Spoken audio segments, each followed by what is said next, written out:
Paano nga ba magpadala ng pera from Landbank to Maya? Itetest na rin natin kung magkakaroon ba ng kahit na anong issue sa pag-transfer online. Libre rin ba ito? Tara, pag-usapan natin. By the way, kung first time mo sa channel natin at gusto mo pa ng mga online tutorial videos katulad nito, please click the subscribe button. Ito yung Landbank mobile app. Mag-login lang ako. Pwedeng gamitin ang username and password, pero sa akin, yung fingerprint and yung PIN ko na lang. Pwede nyo itong set up sa mobile app ninyo. And then, hintayin lang natin. Ito na. Click ko lang yung OK. Makikita nyo agad yung balance ninyo at yung account number ninyo. Click ko tong fund transfer sa bandang baba and then fund transfer ulit. Pwede kayong mag-scan ng QR code. Kung may na-receive kayong QR code mismo, mas safe nga naman yon. Pwedeng scan QR or import QR from photos kung na-download nyo yung photo or nakasave siya sa phone ninyo. Sa akin, diretso ako sa part ng pag-enter ng information manually. Piliin yung Maya na option. Pwedeng Maya Bank or PayMaya Philippines. Kung wallet lang, piliin ang PayMaya Philippines. Ito yung phone number na nakalink sa Maya wallet. Kung Maya Bank, account number mismo ito, hindi phone number sa Maya. So magkaiba yung dalawa. Sa akin, piliin ko yung sa PayMaya Philippines or yung Maya.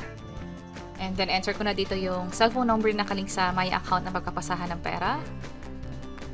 And ito na rin yung sa complete name or yung owner ng bank account or ng Maya account na yon. Yung cellphone number or yung receiver email, optional, so hindi ko nalalagyan ng info. Click ko yung proceed. This time, yung amount naman. Transfer channel.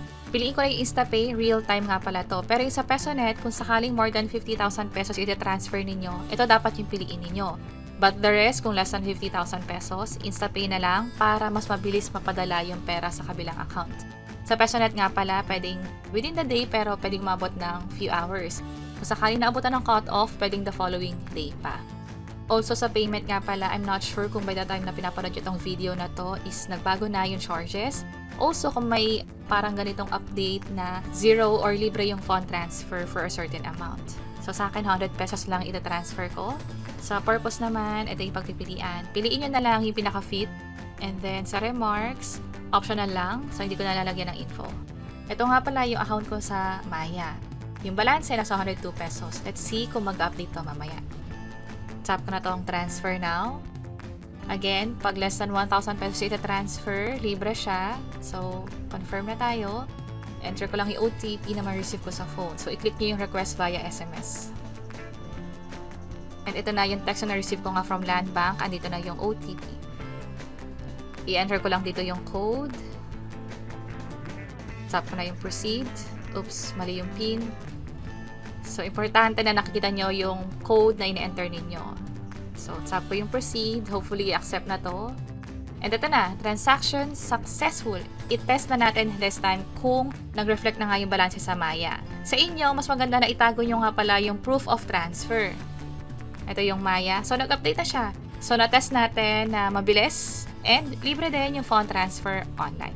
Pwede nyo nang i-check sa mobile app ninyo. Sana maging successful din yung fund transfer. Sana walang issue.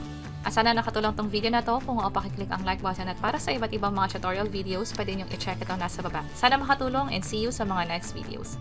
Bye-bye!